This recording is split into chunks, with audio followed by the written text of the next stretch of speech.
Huamanga de 1812 Ayacucho y la independencia de Luis Antonio Eguiguren, obra reeditada por el historiador Sergio Gamboa Vega. Como comentarista tenemos al profesor Nelson Pereira Chávez, quien es historiador egresado de nuestra Universidad Nacional San Cristóbal de Huamanga, donde actualmente es docente, con estudios de posgrado en la Universidad Pontificia Católica del Perú y la Universidad Pablo Olavide, España.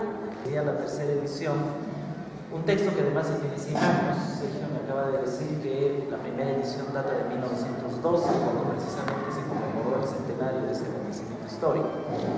Lo que quiero hacer es felicitar a Sergio por este esfuerzo.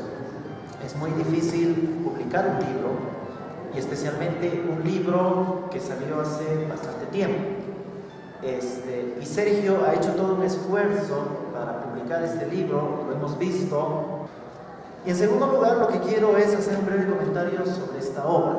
Pero antes que referirme al contenido de esta obra trabaja específicamente un movimiento sedicioso que iba a estallar en Huamanga, en la octava de Corpus del año 1812, que por delación ocurrida en Vilcashuamá, pues las autoridades coloniales adelantan y evitan que precisamente ocurra esta sublevación, que precisamente está ahí esta rebelión. Puede ser considerado uno de los tantos motines o como una de las tantas rebeliones abortadas que ocurrieron durante los años previos a la independencia, incluso desde décadas previas a la Gran Revolución de 1780. Lo que quiero es un poco ubicar a Eguiguren dentro de los discursos historiográficos que ocurrieron en el Perú, especialmente a lo largo del siglo XX. Retomando la idea de Pablo Macera y de Manuel Burga, de que la historia en el Perú como ciencia, como disciplina científica, y la historiografía en el Perú empieza a fines del siglo XIX o específicamente en las primeras décadas del siglo XX con Ribagüero. Tanto Pablo Macera como Manuel Burga consideran que Ribagüero es el fundador de la historia como disciplina científica en el Perú. No porque para Ribagüero la historia constituye una ciencia, tenga un objeto de estudio, tenga un marco teórico y haya una cierta comunidad de académicos para la época de Ribagüero, sino porque a partir de Ribagüero la historia tiene un sentido, tiene un objetivo. Y el sentido de la historia para Ribagüero es forjar el alma nacional. Pues bien, tanto Pablo Macera como Manuel Burga consideran que a partir de Ribagüero para adelante los historiadores pueden ser agrupados en generaciones, considerando que las generaciones son grupos no solamente definidos en términos cronológicos, sino también definidos por la imagen, por la visión que sobre el pasado y sobre el presente ofrecen sus integrantes. Pablo Macera, por ejemplo, considera que existe una generación del 900, donde está prácticamente Ribagüero, donde está básicamente Ribagüero. Existe una generación de la reforma universitaria o una generación del centenario, que es el grupo formado por historiadores como Jorge Basadre, Raúl Porras Larrechea, Jorge Guillermo Leguía. Luego existe otra generación que le llaman la generación clausurada, que es el grupo de historiadores formados, es el grupo de historiadores que aparece más o menos en los años 30, 40, 50, luego de la clausura de la Universidad de San Marcos, durante la dictadura de Benavides, durante el primer gobierno de Prado, donde estarían historiadores como Gustavo Pons Musso, como Juan José Vega, como Guillermo Loma, por ejemplo. Y luego hay otra generación, hay otras dos generaciones que serían la generación crítica, donde están historiadores que aparecen más o menos en los años a fines de los 50, en los años 60 del siglo pasado, donde estarían historiadores como Alberto Flores Galindo, Manuel Burga, etc. Y luego una generación posterior, que serían ya más o menos los historiadores de los años 80, formados en los años 80, donde estaría, por ejemplo, Cecilia Méndez, donde estaría Juan Carlos Estensor, donde estaría Susana Aldana, etc. ¿Cuáles son las características de estos grupos generacionales de historiadores? Que cada uno ofrece un punto de vista, una reflexión determinada sobre el pasado y sobre el presente. Y tienen diferentes tipos de preocupaciones. Por ejemplo, para la generación de Ribagüero, la preocupación es forjar el alma nacional. Y muchos de ellos terminan considerando que el alma nacional, por ejemplo, se forja durante la época de la conquista. En tanto, la comunidad nacional es producto del mestizaje entre la herencia hispana y la herencia negra. La historia en el Perú desde la Ribagüero es eso. Por eso es que empieza a estudiar a los historiadores desde la época de la conquista, los primeros cronistas, y a cronistas mestizos como Blas Valera o Enrique García Solar. La generación posterior, que es la generación de la reforma universitaria, de la independencia, del centenario de la independencia, no está muy preocupada en eso, sino está más preocupado en el marxismo. La cuestión nacional, Perú eso no es una nación. Si somos una nación, ¿quiénes son los integrantes de la nación? Los integrantes de la generación de la reforma universitaria, como Basadre o Porras Barnechea, no están pensando en términos de mestizaje, sino están pensando en grupos poblacionales a los que se les asigna una categoría sociológica: indígenas, campesinos. El segundo problema es el problema del indigenismo. La generación del centenario de la independencia piensa en el problema indígena. Mariátegui es el gran referente, en tanto uno de los ensayos de su obra está dedicado a discutir el problema del indígena. Y en tercer lugar, la generación del centenario está pensando en el marxismo y la cuestión nacional. Y muchos de sus integrantes intentan utilizar métodos y técnicas marxistas al análisis de la realidad nacional. Mariátegui, nuevamente, o el mismísimo Basadre, que en su obra de esos años, que se llama Perú, Problema y Posibilidad, en el epílogo de su obra dice: la única manera como solucionaremos los problemas del país será a través del socialismo. Y además es una generación que está pensando en términos de presente y pasado. O sea, para ellos es importante el estudio del pasado, en tanto nos aporta experiencia para el presente y evita que repitamos en el presente los problemas del pasado. El mismo Basadre considera que la historia es la suma de las experiencias. Es importante conocer la historia para evitar cometer los mismos errores del pasado. A esta generación pertenece, desde mi punto de vista, a esta generación pertenece Eguiguren. En tanto, comparte las mismas características de un Basadre, o de un Porras Barnechea, o de un Balcarce. Los tres historiadores mencionados, más Eguiguren, provienen de clases medias provinciales. Precisamente esta obra de la sedición en Huamanga en 1812, al igual que sus otras obras, por ejemplo sobre la sublevación de Huánuco, también de 1812, son acicatadas por la gran conmemoración del centenario, que es una ocasión, como sabemos muy bien aprovechada por Leguía para hacerle propaganda al régimen. Leguía hace unas maravillosas fiestas, unas fastuosas fiestas en Lima en 1921, cuando se cumplen los 100 años de la proclamación de la independencia. Y muchas de las preocupaciones que muestra Eguiguren en esta obra son las mismas preocupaciones que tiene un Basadre, son las mismas preocupaciones que tiene un Porras Barnechea y son las mismas preocupaciones que tiene, por ejemplo, un Jorge Guillermo. La cuestión nacional. ¿Desde cuándo surge la nacionalidad? ¿Desde cuándo podemos hablar de la nación peruana? Y todos estos intelectuales agrupados en torno a la generación del centenario de la reforma universitaria plantean la idea de que la nación aparece precisamente con la independencia, en tanto encaja perfectamente el discurso nacionalista con la política conmemorativa por los 100 años de independencia. La historia de la República de Basadre, por ejemplo, empieza con la proclamación de la independencia. En tanto Basadre cree que este acto protocolar del 28 de julio de 1821 es el hito fundante de la nacionalidad peruana. Desde ahí podemos hablar de Perú. A diferencia de otros historiadores de la generación posterior, por ejemplo, como José Antonio del Busto de Tucurú, que consideran que el punto fundante de la nacionalidad peruana es la conquista. Para Basadre es la independencia. Y de igual modo, para Eguiguren, el punto fundante de la nación es la independencia. ¿Por qué? Porque, tal como lo explica Eguiguren en esta obra, la independencia crea las condiciones para que los peruanos puedan pensar en una opción política distinta e independiente en relación con la metrópolis peruana. Y precisamente a lo largo de esta obra, Uno de los argumentos que utiliza Eguiguren para explicar la sedición que debió haber estallado en Huamanga en la octava de Corpus del año de 1812 es que iba a ocurrir esta sedición porque había una disconformidad con el sistema colonial. Porque había una disconformidad con el sistema colonial. Es decir, porque ya había la convicción de que era necesaria la separación política. Porque ya era necesaria la separación política. Es decir, Eguiguren ya está considerando, primero, que no solamente la nacionalidad se está formando en estos acontecimientos, sino en segundo lugar, que la independencia, que estos actos, que estos hechos, que estas dinámicas previas a la independencia formal de 1821-1824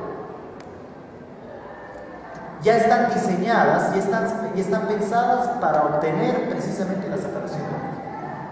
Es decir, son manifestaciones pro-independentistas, que es más o menos lo que dirá años después Carlos Daniel Balcarce cuando estudia la sublevación de Tupac Amaru.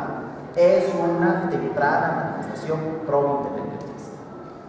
100 años después de la publicación de la obra de Eguiguren, pues no pensaríamos así. 100 años después de la publicación de la obra de Eguiguren, consideraríamos que la sedición en Huamanga en 1812 responde al contexto de la ocupación francesa de la península ibérica, de la convocatoria a las Cortes de Cádiz, de la promulgación de la Constitución Gaditana de 1812 y del retorno del absolutismo con Fernando VII, que de un plumazo vuela todas las reformas liberales que se han introducido en la península a raíz de la ocupación francesa.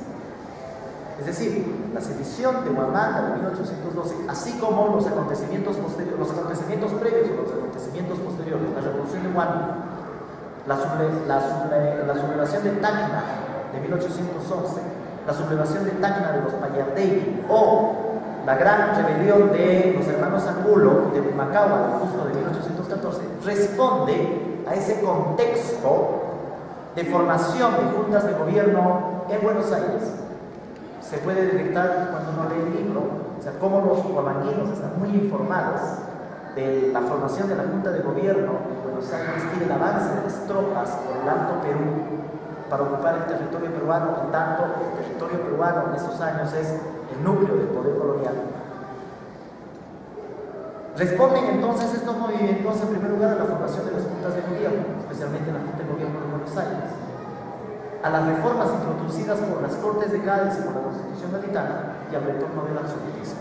Y en el caso de la sublevación en Cusco de 1814, a los conflictos que hay entre la intendencia cusqueña y la audiencia cusqueña aceptada.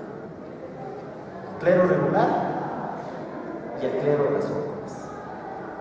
Entonces, hoy día tendríamos puntos de vista completamente distintos sobre la revolución abortada de Huamanga de 1812. Puntos de vista muy distintos a los que aparecen en este texto. Sin embargo, el texto hay que colocarlo en su verdadero contexto, en sus verdaderas circunstancias. Y las circunstancias tienen que ver con un lado, como he dicho, con ese motivo que tienen estos intelectuales agrupados en torno a la generación del centenario para escribir la historia de la independencia.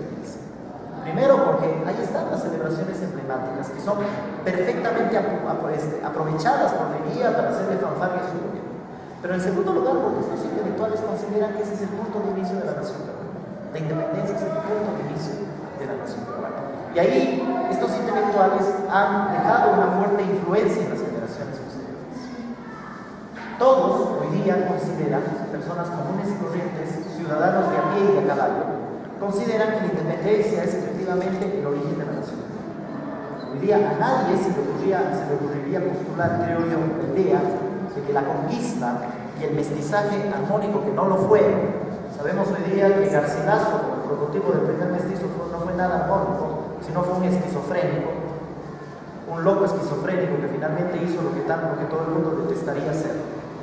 Hoy día nadie en su sano juicio plantearía la idea de que la conquista es el punto de arranque de la nacionalidad peruana. Se sigue considerando la independencia como el punto de arranque de la nacionalidad peruana. Y con esto quiero ingresar a la tercera idea que quiero plantearles esta tarde. ¿Hasta qué punto estos historiadores terminan generando no solamente una opinión pública colectiva, sino una memoria sobre el pasado? Memoria en términos de conmemoración del pasado, de representación simbólica y valorativa del pasado.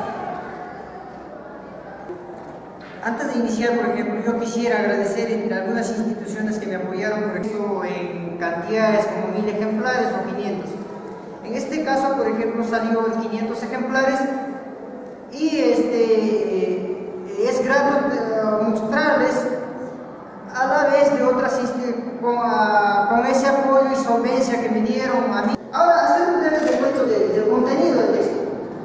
El contenido del texto, como ya me anticipó el profesor Nelson, requiere, por ejemplo, una agitación que responde a todo un proceso continental, ¿verdad?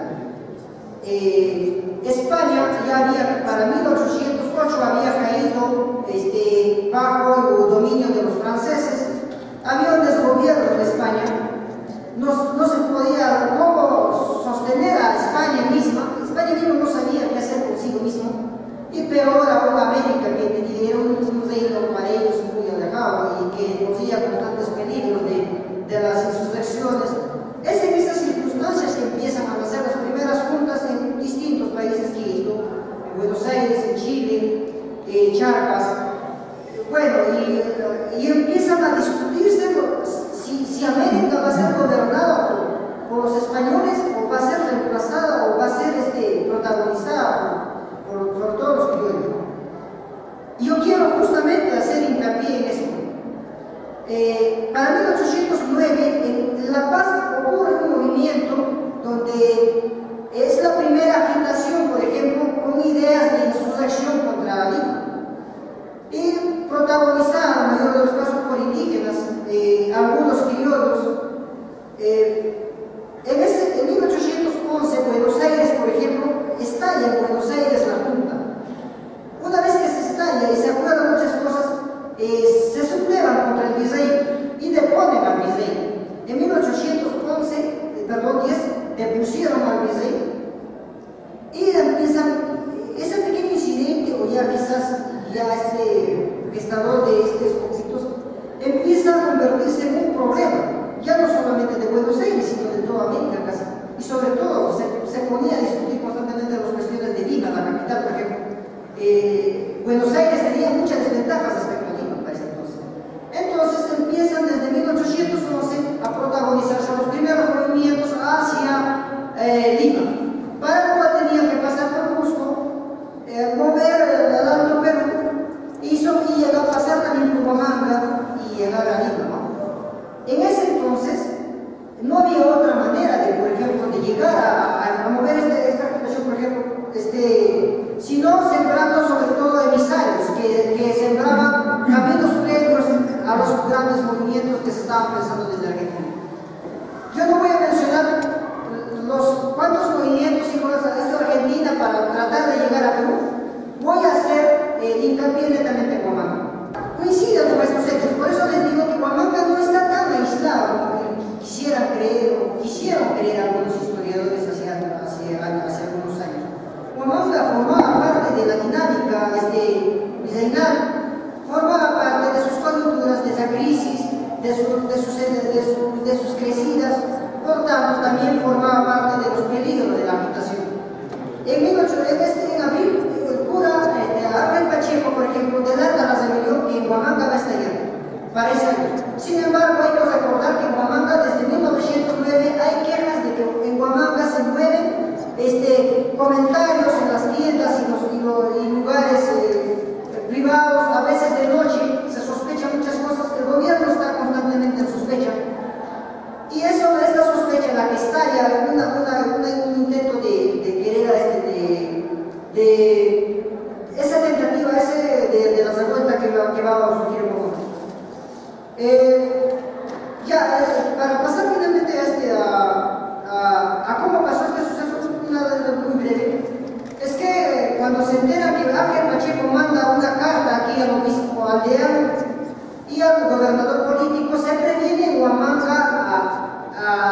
a evitar de la agitación.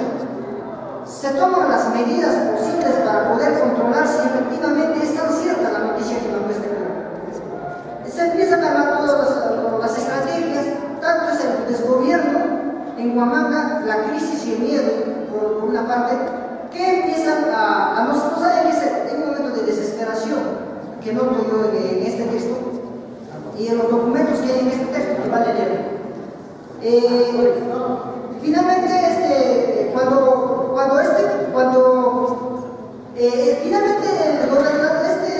el intendente Francisco Paula decide mandar un oficio recomendando las serias dificultades que Huamanga tiene y la probable sedición o la agitación que va a tener en una revuelta quizás como Huamanga. Se responde, se hacen acuerdos, se hacen un acuerdo de cabildo y finalmente, ante constantes agitaciones, se trata de hacer un primer cabildo de Huamanga contrarrestando esta agitación. Yo traté de hacer pintar un cuadro porque es injusto, por ejemplo, que se piense en independencia solamente asociado a la batalla de Ayacucho. Incluso mi experiencia, por ejemplo, con este cuadro es que cuando yo mandé a hacer un cuadro dibujado, como tenía que ser, lo que me habían hecho era la réplica de la batalla de Ayacucho, entonces terminé renegando desde luego. Entonces tenía que sentarme yo con los pintores y tenía que explicarles que esto tenía que ser así, esto tenía que ser así, tiene que ir un escudo al fondo para que se distinga de todos modos. Y lo curioso, y también traté de poner un personaje como este, por ejemplo, donde di a entender, por ejemplo, un cabildo donde hay un acuerdo general, pero también donde hay una complicidad de algunos personajes. Pero se llaman insurgentes encubiertos, lo llama Francisco Paula. A esto lo catalogué, por ejemplo, a José Matías Cabrera. Y como verán, este cuadro, por ejemplo, trata de hacer ver la insurgencia empezada más por criollos que por indígenas. Aquí tratamos de tratar un dibujo al fondo, porque yo pienso y sugiero que la sedición de Huamanga fue impulsada por los criollos.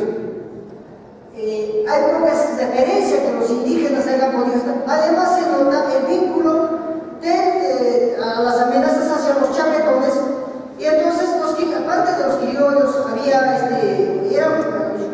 según yo considero los criollos. Otro cuadro que hice pintar y que finalmente construyó también es una sedición en Huamanga. Se ubicaron pasquines en la ciudad de Huamanga y traté de crear un miliciano y un personaje, bueno, zombios en verdad, porque no conocemos a los personajes, ubicando algunos pasquines. Uno de estos lo recreé yo, para que de este modo trabajemos historia y arte. No es posible trabajar, en mi opinión, solamente una historia académica donde los historiadores tratamos de hacer tantas cosas y divorciado de un público, de actores, por ejemplo, que en nuestro tiempo nos pueden ayudar a comprender a qué debemos ir con el bicentenario, qué debería significar el bicentenario en estos años y qué es lo que se tendría que hacer. O sea, lejos de esos trabajos de oficina, tratar de hacer algo y tratar también en lo social, contribuir a comprender una agitación